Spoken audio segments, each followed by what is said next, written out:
The classroom buzzed. A new school year had begun. Miss Smith, stern but fair, surveyed her domain. Her gaze stopped. A new student. He was black. His skin, a rich brown like fertile earth, seemed to draw her attention. He sat alone, eyes downcast, clutching a worn copy of To Kill a Mockingbird. Welcome back, everyone, and a special welcome to Ah Yes, David. The name hung in the air, heavy with unspoken prejudice.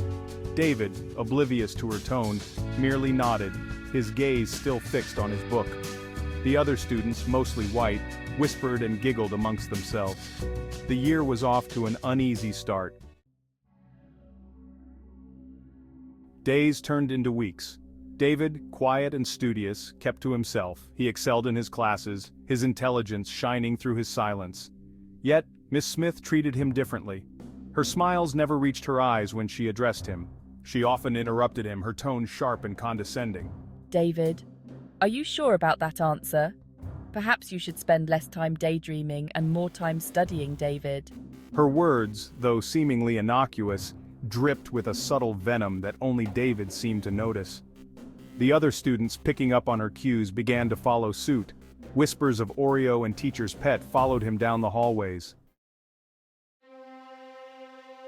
One afternoon, during a lesson on the Civil War, Miss Smith's prejudice bubbled over. The classroom was filled with the usual hum of students taking notes and whispering among themselves, but there was an undercurrent of tension that day. She was discussing the Underground Railroad, her voice tight with disdain. Her words dripped with a bitterness that was hard to ignore, and the students could feel the weight of her disapproval. These slaves, they were running from a good life. They didn't know what was good for them. They were ungrateful and misguided, thinking they could find something better. David's head snapped up, his eyes flashing with anger. He had always been a quiet student, but this was too much. The injustice of her words struck a chord deep within him. That's not true. They were running for their freedom. They were fighting for their right to exist. They were brave and courageous, risking everything for a chance at a better life. Miss Smith, her face contorted with rage, slammed her ruler on the desk. The sound echoed through the room, silencing the whispers and drawing all eyes to her. How dare you talk back to me, you ungrateful little... She was furious, her voice shaking with anger. She stopped, her face turning pale. The room was so quiet you could hear a pin drop. The students held their breath, waiting to see what would happen next. David's father, tall and imposing, stood silently in the doorway, his expression unreadable. He had heard everything, and his presence alone was enough to change the atmosphere in the room. The weight of his silence spoke volumes, and everyone knew that this confrontation was far from over. The silence in the room was deafening. Miss Smith stammered, her eyes darting between David and his father. Mr. Brown, I can explain.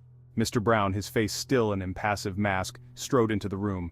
He walked straight to his son, placing a reassuring hand on his shoulder. David, why don't you wait for me outside? David, his anger replaced by confusion, nodded and left the room. The other students watched, their eyes wide with a mixture of fear and fascination. Mr. Brown turned to Miss Smith, his demeanor suddenly changing. We need to talk, in the principal's office, now.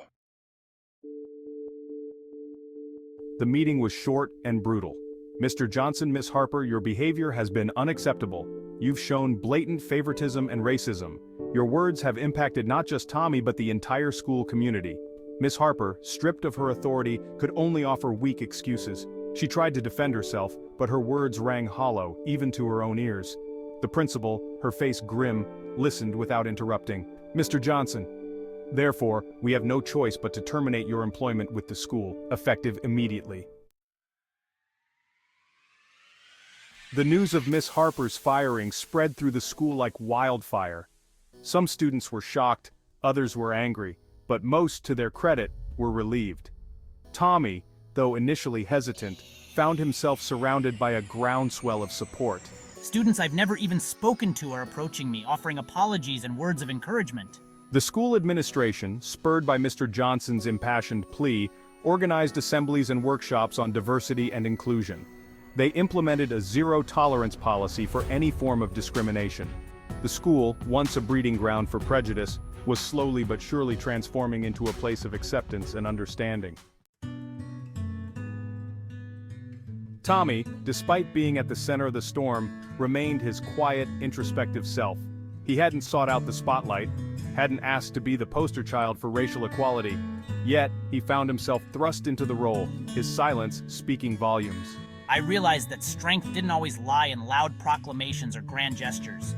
Sometimes the most powerful weapon against injustice is simply existing, thriving, and refusing to be defined by the narrow-mindedness of others. He continued to excel in his classes, his love for learning undimmed. He joined the debate team, finding his voice and using it to advocate for justice and equality. The incident with Miss Smith, though painful, became a catalyst for change.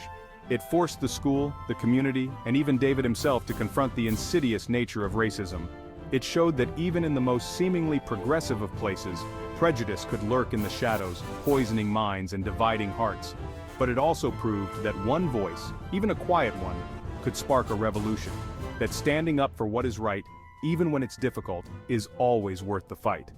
And that true strength lies not in silencing dissenting voices, but in amplifying marginalized ones until they can no longer be ignored. The school year drew to a close. The hallways, once filled with whispers and sneers, now buzzed with a different kind of energy. Students of different races and backgrounds mingled freely, sharing laughter and ideas. The library, once a place of solitary study, became a hub for cross-cultural exchange, with students gathering to discuss books, share stories, and learn from each other's experiences. The school, once a microcosm of a divided society, was slowly but surely becoming a beacon of unity and understanding. The seeds of change, sown in the fertile ground of adversity, were beginning to blossom. As David walked across the stage to receive his diploma, his heart swelled with a mixture of pride and gratitude. This moment was the culmination of years of hard work, perseverance, and unyielding determination. Each step he took was a testament to the countless hours spent studying, the late nights, and the sacrifices made along the way. He had faced down racism, found his voice, and emerged from the crucible of adversity stronger and more determined than ever. The journey had not been easy. It was marked by moments of doubt and fear, but also by moments of triumph and self-discovery. David had learned to stand tall in the face of prejudice, to speak out against injustice, and to never let anyone diminish his worth. He had learned that silence, while sometimes necessary, could also be a form of complicity. In those quiet moments of reflection, he realized that his voice had power, and that staying silent in the face of wrongdoing was not an option. It was in those moments of solitude that he found the courage to speak up, to challenge the status quo, and to advocate for change. That true strength lay in speaking truth to power, in challenging injustice, and in fighting for a better world for himself and for others. He discovered that his words could inspire others, that his actions could make a difference, and that his resolve could ignite a movement. David understood that the fight for justice was not just for him, but for everyone who had ever been marginalized or oppressed. He had learned that even in the darkest of times, hope could bloom in the most unexpected of places. It was the glimmer of hope that kept him going, that fueled his passion, and that reminded him that change was possible. The rays of sunlight breaking through the classroom window symbolized the dawn of a new era, one where equality and justice could prevail. And that the fight for equality, though long and arduous, was a fight worth fighting. It was a battle that required resilience, solidarity, and unwavering commitment. David knew that the road ahead would be challenging, but he was ready to face it head-on, with the support of his peers and the strength of his convictions. Together, they would continue to march forward to raise their voices and to demand the change they wished to see in the world. Never be afraid to stand up for what you believe in, son. It's important to have the courage to speak your truth, even when it's difficult. There will be times when you feel like your voice is small, but remember, every voice matters.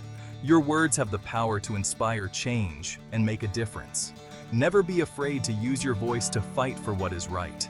Whether it's standing up against injustice, defending a friend, or advocating for a cause you care about, your voice is a powerful tool.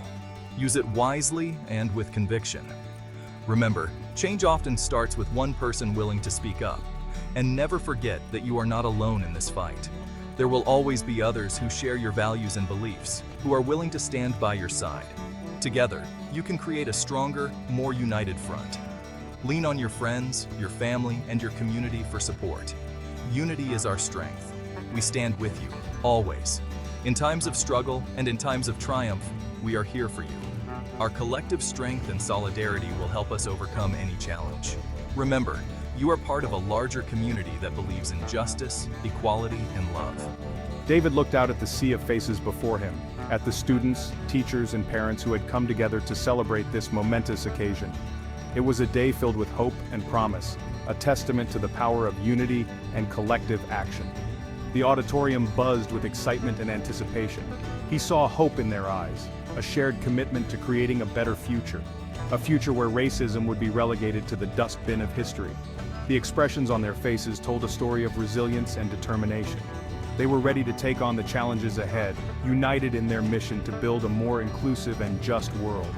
And in that moment, he knew that together, they could build a world where everyone, regardless of the color of their skin, could live, learn, and thrive in peace and harmony. It was a vision of a future where diversity was celebrated, and every individual was valued for who they are. David felt a deep sense of pride and optimism, knowing that this was just the beginning of a brighter tomorrow.